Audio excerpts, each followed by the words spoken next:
day in the life of an instructional coach. Again, making up for yesterday because I ran out of time.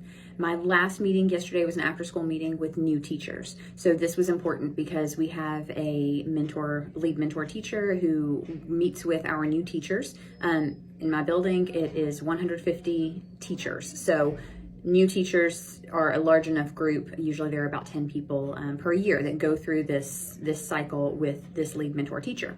And so what I did yesterday was went and introduced the work that I'm going to do with them during this second semester. We do during second semester for new teachers, a coaching cycle. They do their first coaching cycle. And I base that work off of this fantastic book by Jim Knight called The Impact Cycle. And this literally takes you through every step of the way, what to do as a coach for coaching teachers.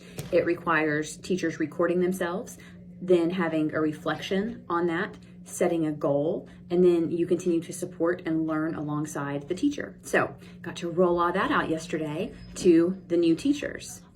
It was a very full day.